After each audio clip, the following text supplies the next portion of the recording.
마른 장작에 불이 붙듯 내 62년 인생은 그렇게 한순간에 타오르기 시작했다. 금단의 열매를 베어 문 혀끝에서는 지독한 쾌락의 단맛이 터져나왔고 죄책감마저 녹여버릴 듯한 뜨거운 숨결이 온몸을 휘감았다. 시작하기 전에 좋아요와 구독 부탁드려요. 감사합니다. 제 이름은 이서연, 62살의 평범한 여자입니다. 35년간의 결혼 생활은 마치 물기 하나 없는 사막과도 같았다. 남편은 원양어선을 타는 사람이라 한 번 바다로 나가면 몇 달, 길게는 반년 넘게 집에 돌아오지 않았다. 넓고 텅 빈 집은 나 혼자만의 왕국이자 동시에 감옥이었다. 젊은 시절에는 남편이 돌아올 날만 손꼽아 기다리기도 했다. 항구에서 그을린 얼굴로 나타나 무심하게 돈 봉투를 건네는 그를 보며 그래도 이게 가장의 책임감이겠거니, 이게 부부의 정이겠거니 스스로를 위로했다. 하지만 세월은 기다림마저 무뎌지게 만들었다. 아이들이 다 커서 제 갈 길을 가고 이제 이 넓은 집에 나 혼자 남았을 때 나는 비로소 깨달았다. 내 인생에는 나라는 존재가 없었다는 것을. 나의 하루는 언제나 똑같이 흘러갔다. 아침에 일어나 정막 속에서 홀로 밥을 먹고 집안 구석구석을 쓸고 닦으며 시간을 보냈다. 오후에는 멍하니 텔레비전을 보거나 의미 없이 채널만 돌리다 잠이 들었다. 누군가에게 나는 선장 아내였고 애들 엄마였지만 이서연이라는 이름으로 불린 지는 아주 오래된 것 같았다. 거울 속에는 생기 없이 푸석한 얼굴을 한 낯선 여자가 나를 보고 있었다. 웃는 법도 우는 법도 잊어버린 여자. 감정이라는 것이 사치처럼 느껴지는 그런 메마른 삶이었다. 그런 내 삶에 유일하게 작은 파문을 일으키는 사람이 있었다. 바로 남편의 동생, 도련님인 김준호 씨였다. 준호 씨는 형님을 대신한다는 듯 주기적으로 우리 집에 들러 쌀이며 반찬거리를 챙겨주었다. 그는 형과 달랐다. 무뚝뚝하고 권위적인 남편과 달리 준호 씨는 다정하고 세심한 사람이었다. 형수님, 보일러는 잘 돌아가요? 지난번에 소리가 이상하다고 하셔서. 아, 괜찮아요. 괜히 신경 쓰게 했네.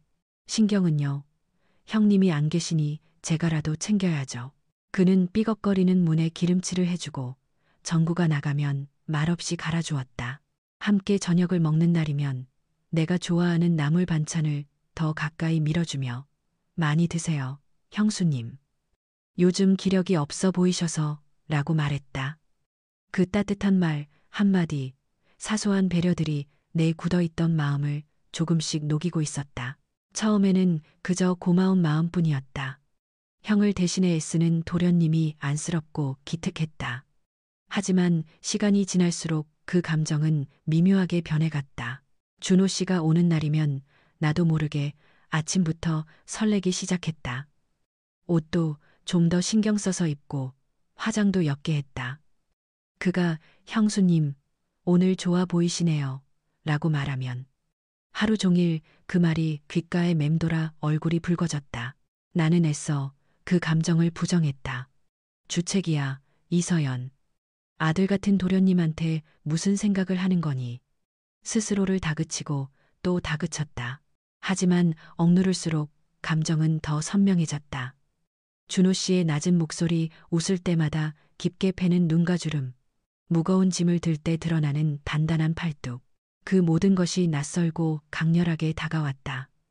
35년간 남편에게서 단 한 번도 느껴보지 못했던 한 남자로서의 설렘이었다. 나는 62년 만에 처음으로 여자로서의 감정을 느끼고 있었다. 그 위험하고 아찔한 감정의 시작을 애써 외면하면서 어느 날 저녁 준호 씨가 유난히 어두운 얼굴로 찾아왔다. 그는 말없이 술잔만 기울였다. 무슨 일이 있느냐고 묻는 내 말에 그는 한참을 망설이다 힘겹게 입을 열었다. 그날따라 비가 추적추적 내리고 있었다. 창밖의 빗소리는 집안의 정막을 더욱 깊게 만들었다. 준호 씨는 평소와 달리 말이 없었다. 내가 차려준 저녁상 앞에서 그는 소주잔만 연거푸 비워냈다. 무슨 일이 있구나 직감했지만 섣불리 물을 수 없었다. 그저 말없이 그의 빈잔을 채워줄 뿐이었다. 몇 순배 술이 돌자 그의 눈시울이 붉어졌다. 형수님. 네, 도련님. 저 집사람이 이혼하자네요. 순간 내 심장이 쿵 내려앉는 것 같았다. 준호 씨 부부는 동네에서 소문난 인꼬 부부였다. 아들, 딸 낳고 남부럽지 않게 사는 줄 알았는데 이혼이라니. 아니, 그게 무슨 소리예요? 왜 갑자기? 제가 너무 기운이 넘쳐서 감당이 안 된대요. 그의 말은 실로 충격적이었다. 부부 사이의 가장 은밀한 이야기를 그것도 형수인 내게 털어놓다니. 나는 무슨 말로 위로해야 할지 몰라 당황했다. 하지만 그의 다음 말은 나를 더 깊은 혼란 속으로 밀어넣었다. 형수님은 형님이랑 행복하세요? 그 질문에 나는 아무 대답도 할 수 없었다. 행복? 행복이 뭐였더라? 나는 한 번도 남편과의 관계에서 행복이나 만족 같은 단어를 떠올려 본 적이 없었다. 그것은 그저 의무이자 책임일 뿐이었다. 남편이 몇 달 만에 집에 돌아와 자신의 욕구를 해결하고 나면 내게 남는 것은 공허함과 기계적인 허무함 뿐이었다. 사랑도 교감도 없는 관계.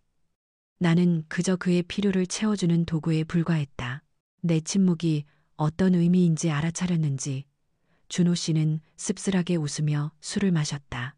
형님은 참 무심한 분이셨죠. 젊을 때부터. 그의 말에 본물 터지듯 내 안에 억눌려 있던 서름이 터져나왔다. 술 기운 탓이었을까? 아니면 그의 눈빛에 담긴 깊은 외로움에 동화된 것일까? 나는 평생 누구에게도 말하지 못했던 내 속마음을 털어놓기 시작했다. 나는 한 번도 여자였던 적이 없는 것 같아요. 그냥 텅 빈 껍데기처럼 살았어요. 내 목소리는 형편없이 떨리고 있었다. 눈물이 뺨을 타고 흘렀다. 준호 씨는 말없이 휴지를 건넸다. 그리고는 조심스럽게 내 손 위로 자신의 손을 포겠다. 그의 손은 크고 따뜻했다. 그 온기가 내 온몸으로 퍼져나가는 것 같았다. 형수님, 외로웠겠네요. 정말 외로웠겠어요. 그 한마디에 내 모든 방어벽이 무너져 내렸다. 35년간 누구도 알아주지 않았던 내 외로움을 남편도 아닌 도련님이 알아주었다. 우리는 그날 밤 술잔을 기울이며 서로의 상처와 외로움을 나누었다. 그는 아내에게 이해받지 못하는 남자의 고독을, 나는 남편에게 사랑받지 못하는 여자의 공허함을 이야기했다. 시간이 얼마나 흘렀을까? 술 기운과 감정이 뒤섞여 모든 것이 흐릿해졌다. 준호 씨가 자리에서 일어나 내게 다가왔다. 그의 눈빛이 짙은 욕망으로 흔들리고 있었다. 나는 피해야 한다는 것을 알았지만 몸이 움직이지 않았다. 오히려 내 안에 무언가가 그를 갈망하고 있었다. 그가 내 볼을 감싸고 천천히 입을 맞췄을 때 나는 눈을 감았다. 남편의 거친 입맞춤과는 전혀 다른 부드럽고 뜨거운 감촉이었다. 죄책감과 두려움, 그리고 평생 처음 느껴보는 강렬한 쾌감이 동시에 온몸을 덮쳤다. 우리는 이성을 잃고 서로를 탐했다. 텅 빈 집안에서 두 개의 외로운 영혼은 그렇게 금단의 경계를 넘었다. 그 밤 나는 62년 만에 처음으로 내가 여자라는 사실을 온몸으로 깨달았다. 다음 날 아침 낯선 남자의 팔베개를 하고 눈을 떴을 때 나는 온몸이 부서지는 듯한 쾌감과 동시에 지독한 현실을 마주했다. 내 옆에는 남편이 아닌 도련님 준호 씨가 잠들어 있었다. 지난밤의 일들이 꿈처럼 혹은 악몽처럼 스쳐 지나갔다. 그의 뜨거운 숨결, 단단한 몸, 나를 부르던 애타는 목소리. 나는 조용히 침대에서 빠져나와 옷을 주워 입었다. 거울 앞에 선 내 모습은 낯설었다. 부스스한 머리, 여기저기 붉은 자국이 남은 목덜미. 하지만 이상하게도 얼굴에는 생기가 돌았다. 수십 년간 꺼져 있던 등불에 누군가 불을 붙인 것처럼 내 눈빛은 이전과 달랐다. 죄책감이 파도처럼 밀려왔다. 나는 남편을 배신했고 가정을 파괴할 수도 있는 끔찍한 짓을 저질렀다. 하지만 그 죄책감보다 더 강렬한 감정이 내 안에서 꿈틀거리고 있었다. 그것은 바로 살아있음에 대한 감각이었다. 준호 씨와 나는 그날 이후 마치 오랫동안 가뭄에 시달리던 땅이 단비를 만난 것처럼 서로에게 빠져들었다. 우리는 서로의 몸을 통해 위로받고 서로의 존재를 통해 내일 살아갈 이유를 찾았다. 그는 나에게서 어머니 같은 포근함과 동시에 여자로서의 뜨거움을 발견했다고 말했다. 나는 그에게서 평생 느껴보지 못했던 남자로서의 다정함과 존중, 그리고 격렬한 사랑을 느꼈다. 우리의 관계는 단순한 육체적 탐닉이 아니었다. 우리는 함께 장을 보고 음식을 만들고 영화를 봤다. 손을 잡고 공원을 산책하는 지극히 평범한 일상 속에서 우리는 진짜 부부보다 더 깊은 유대감을 느꼈다. 형수님, 이 나물무침은 정말 최고예요. 어쩜 이렇게 손맛이 좋으세요? 도련님이 맛있게 먹어주니 더 좋네요. 나는 그를 위해 요리하는 것이 즐거웠고, 그는 내가 해준 음식을 세상에서 가장 맛있는 음식인 양 먹어주었다. 사소한 칭찬 한마디에 내 어깨가 으쓱해지고 온종일 웃음이 떠나지 않았다. 그와의 육체적 관계는 나를 완전히 다른 사람으로 만들었다. 62년 동안 닫혀있던 내 몸의 모든 감각이 깨어나는 듯했다. 그는 내 몸의 모든 것을 사랑해 주었고, 내가 부끄러워하는 부분마저 아름답다고 말해 주었다. 그의 품에 안겨 있을 때 나는 더 이상 늙고 초라한 여자가 아니었다. 나는 세상에서 가장 사랑받고 가장 아름다운 여자였다. 이 위험한 관계는 나에게 새로운 삶의 의미를 주었다. 나는 더 이상 텅 빈 집에서 외롭게 늙어가는 여자가 아니었다. 나는 사랑하고 사랑받는 여자였다. 아침에 눈을 뜨면 그에게서 온 문자를 확인하는 것으로 하루를 시작했고, 밤에는 그의 품을 그리워하며 잠이 들었다. 물론 두려움도 있었다. 이 행복이 언제까지 계속될 수 있을까? 만약 남편이 알게 된다면? 상상만 해도 끔찍했다. 하지만 그 두려움마저도 우리 관계를 더 애틋하고 절박하게 만들었다. 우리는 마치 세상의 끝에 내몰린 연인처럼 서로에게 더욱더 집착했다. 나는 변하고 있었다. 내면의 변화는 외면으로도 드러났다. 나는 더 이상 어둡고 칙칙한 옷을 입지 않았다. 화사한 색의 옷을 골라 입고 미용실에 가서 머리 모양도 바꿨다. 동네 사람들은 나를 볼 때마다 얼굴이 환해지셨어요. 좋은 일 있으신가 봐요, 라고 말했다. 그럴 때마다 나는 가슴이 철렁 내려앉으면서도 한편으로는 짜릿한 쾌감을 느꼈다. 그들의 말은 내가 지금 누리고 있는 비밀스러운 행복에 대한 증거와도 같았으니까. 나는 62년 동안 억눌려왔던 모든 욕망을 그를 통해 분출했다. 그것은 단순한 성욕이 아니었다. 사랑받고 싶고, 인정받고 싶고, 한 사람의 여자로서 온전히 존재하고 싶은 그런 근원적인 욕망이었다. 준호 씨는 내 모든 욕망을 채워주는 유일한 사람이었다.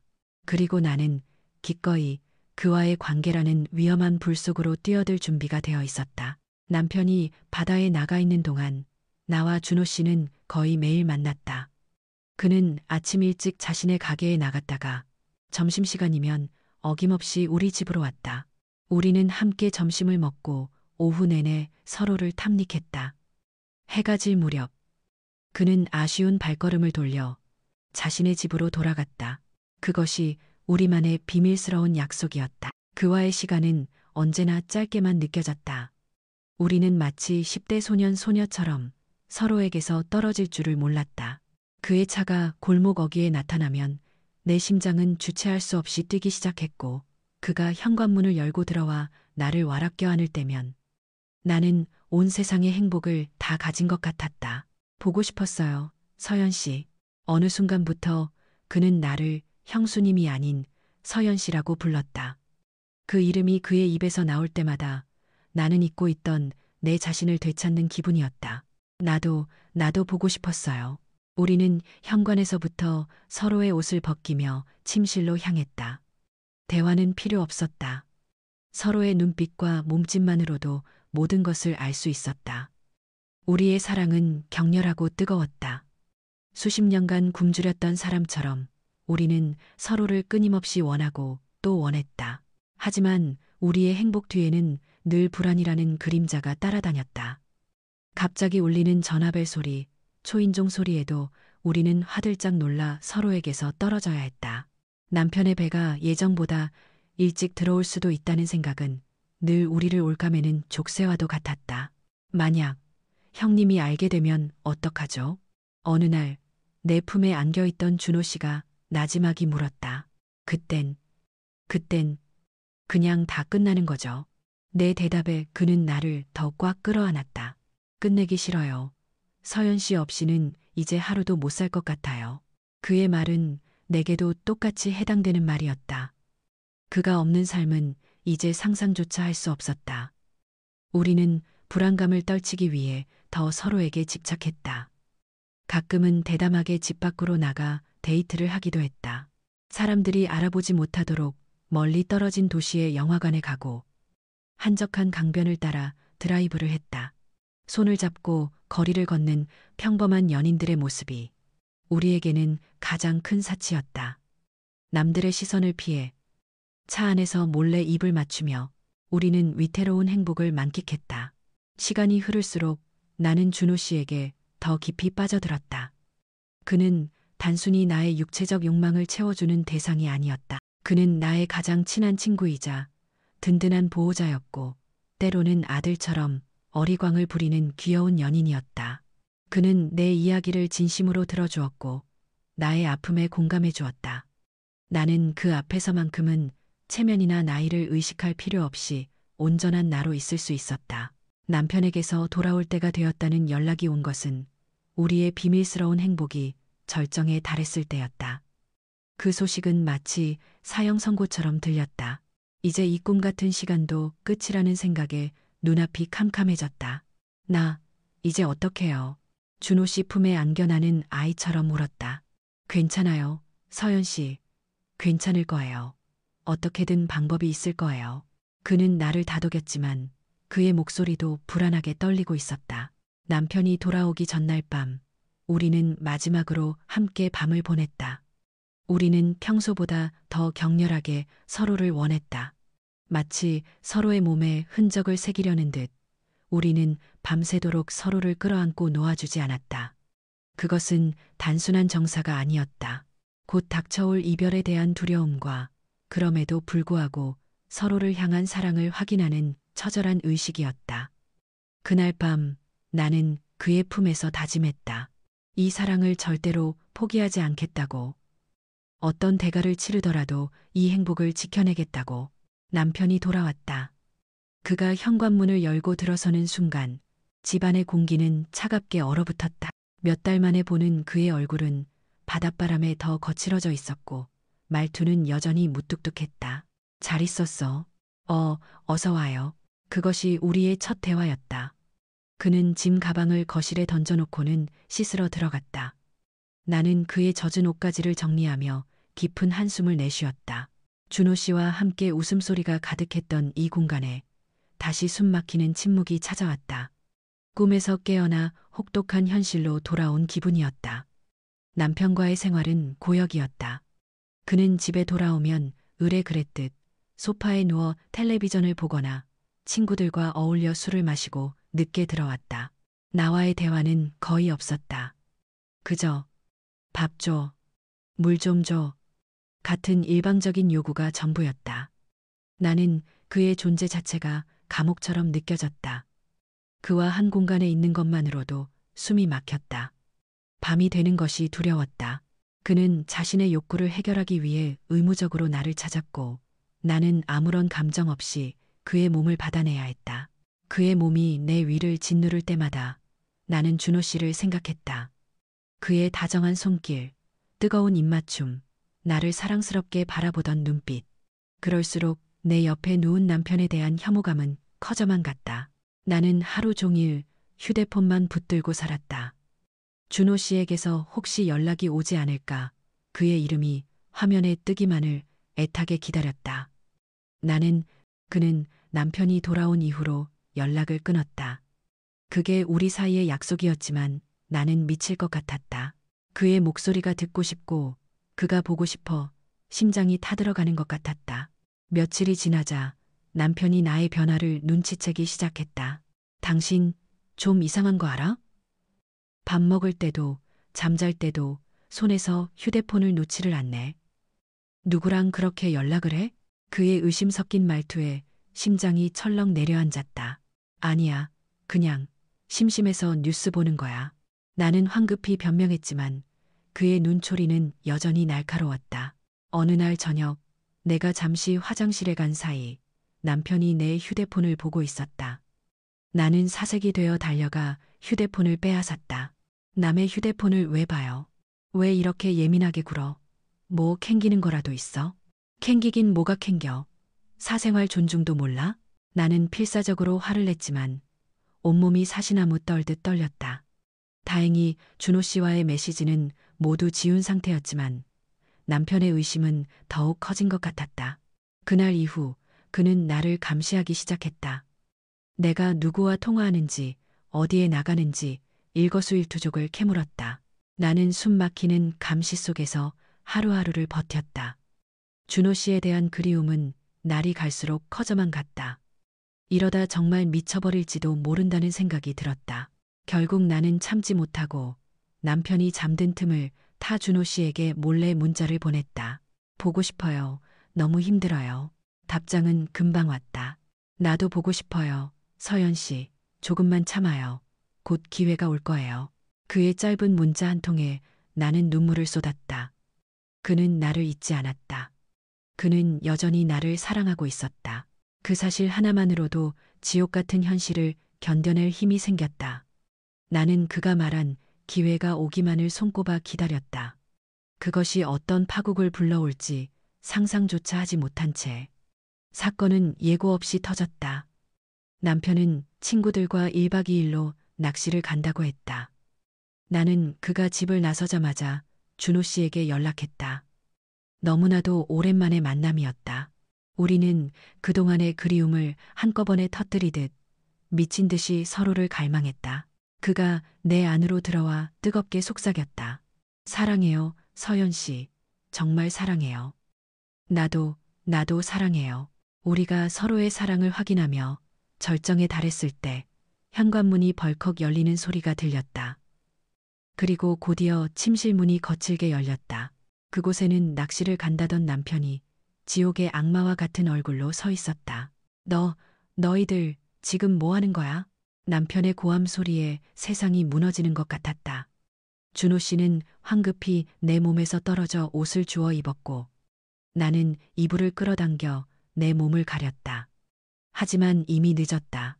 모든 것이 발각되었다. 남편은 이성을 잃고 준호 씨에게 달려들어 주먹을 휘둘렀다. 이 개만도 못한 자식, 형수랑 어떻게 네가 나한테 이럴 수 있어? 집안은 순식간에 아수라장이 되었다. 물건이 부서지는 소리, 남편의 욕설과 고함, 준호 씨의 신음소리가 뒤섞였다. 나는 울부짖으며 그들을 말렸다. 그만해요. 제발 그만해요. 한참의 난투극 끝에 남편은 지친 듯 거친 숨을 몰아쉬며 주저앉았다. 그는 핏발선 눈으로 준호 씨를 노려보며 말했다. 내 눈앞에서 당장 꺼져. 다시는 내 앞에 나타나지 마. 넌 이제 내 동생도 아니야. 준호 씨는 피투성이가 된 얼굴로 나를 한번 돌아보고는 아무 말 없이 집을 나섰다. 그가 떠나고 집안에는 무서운 침묵이 흘렀다.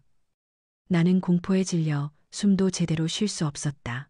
남편은 천천히 내게 다가왔다. 그의 눈에는 살기가 가득했다. 당신, 내가 그렇게 우스웠어? 내 동생 놈하고 붙어먹으니까 좋아? 그는 내 머리채를 휘어잡고 나를 바닥에 내동댕이 쳤다. 말해, 언제부터였어? 내가 바다에 나가 있는 동안 둘이서 아주 신이 났겠구나. 나는 고통과 수치심에 몸부림쳤다. 하지만 그 순간 내 안에서 무언가 툭 끊어지는 소리가 났다. 더 이상 이렇게 살 수는 없었다. 이혼해요. 내 입에서 나온 말은 나 자신도 놀랄 만큼 단호했다. 뭐? 이혼? 남편은 어이가 없다는 듯 실소를 터뜨렸다. 이 상황에서 이혼하자는 소리가 나와? 당신 제정신이야? 바람 피운 주제에. 그래요, 나 바람 피웠어요. 당신이 나를 이렇게 만들었어. 35년 동안 난 당신한테 여자도 아니었어. 그냥 밥해주고 당신 욕구 처리해주는 기계였지. 난 이제 더 이상 그렇게는 못 살아. 나는 평생 억눌러왔던 분노와 서름을 토해냈다. 내 외침에 남편은 오히려 더 비열하게 웃었다. 이혼? 어림도 없지. 내가 왜 당신을 편하게 해줘?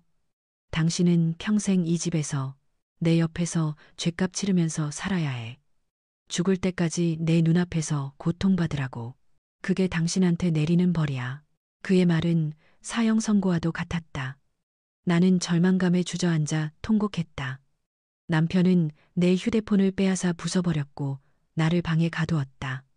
나는 완벽한 지옥에 갇혔다. 준호 씨와의 연락은 완전히 끊겼다. 그가 괜찮은지 어디에 있는지 알 길이 없었다. 나는 매일 밤 그를 그리워하며 눈물로 베개를 적셨다. 우리의 짧고 강렬했던 사랑은 그렇게 처참한 파국을 맞이했다.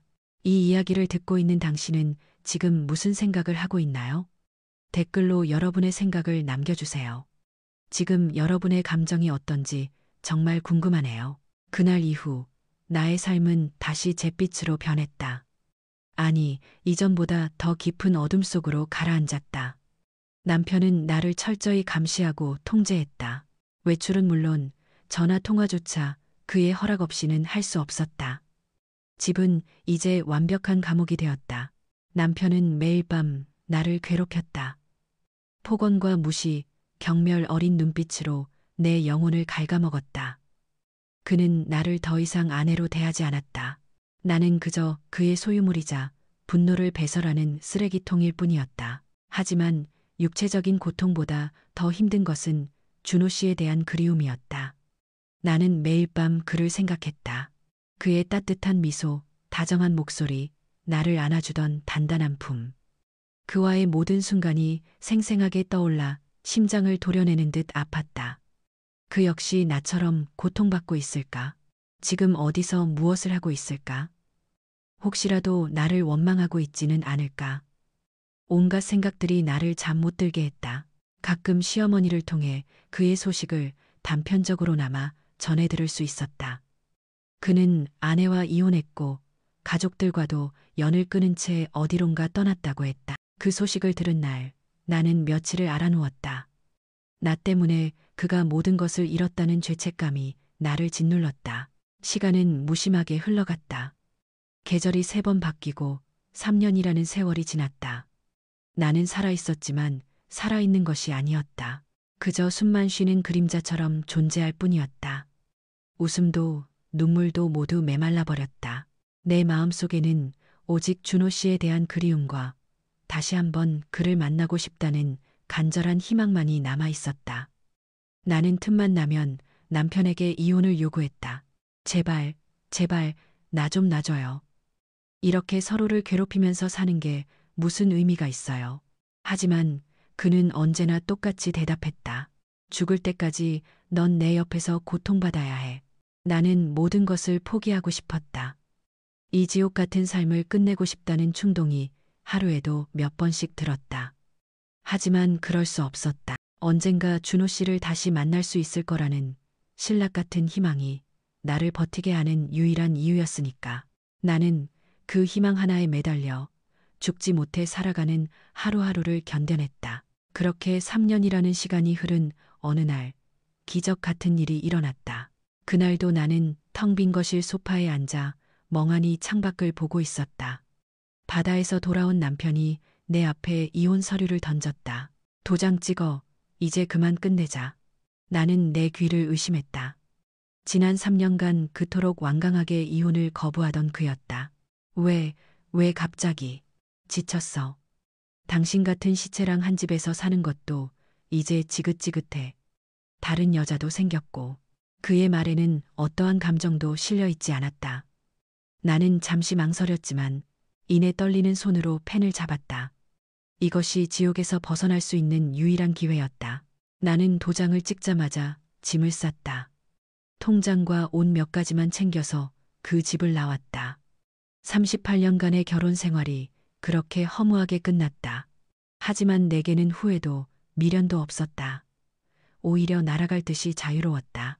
나는 수소문 끝에 준호 씨가 제주도에 있다는 것을 알아냈다. 그는 그곳에서 작은 낚싯배를 운영하며 혼자 살고 있다고 했다. 나는 곧장 제주도로 가는 비행기표를 끊었다. 그를 다시 만날 수 있다는 생각에 심장이 터질 것처럼 뛰었다. 제주도의 바다는 유난히 푸르고 눈부셨다. 나는 작은 항구에서 그의 배를 찾았다. 저 멀리 낡은 낚싯배 위에서 그물을 손질하고 있는 남자의 뒷모습이 보였다. 3년의 세월이 흘렀지만 한눈에 그라는 것을 알 수 있었다. 준호 씨. 내 부름에 그가 천천히 고개를 돌렸다. 그의 얼굴은 햇볕에 검게 그을리고 눈가에는 주름이 더 깊어져 있었다. 하지만 나를 바라보는 그의 눈빛은 예전 그대로였다. 그는 나를 보고 믿을 수 없다는 듯 한참을 그 자리에 서 있었다. 나는 그를 향해 달려갔다.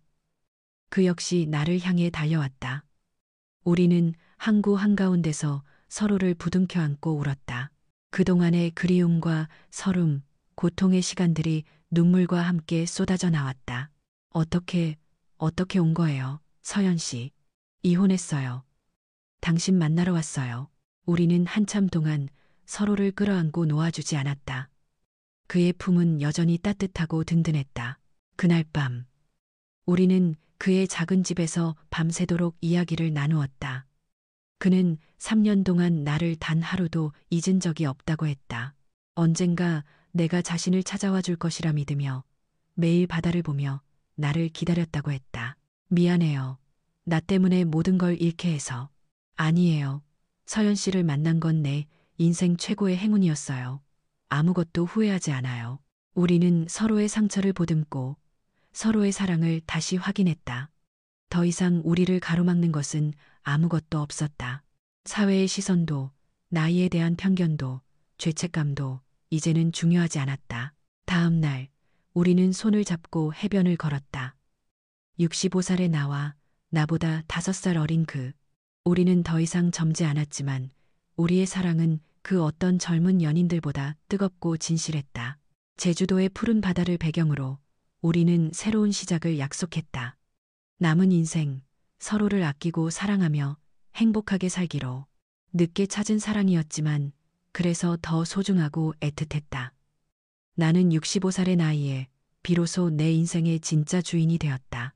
더 이상 누구의 아내, 누구의 엄마가 아닌 이서연이라는 이름으로 사랑하는 남자와 함께 내 삶을 온전히 살아가게 된 것이다. 제 이야기는 여기까지입니다. 65살에 비로소 찾은 제 진짜 사랑과 행복, 여러분은 어떻게 보셨나요? 이야기가 마음에 드셨다면 구독과 좋아요, 그리고 여러분의 생각을 댓글로 남겨주세요. 감사합니다.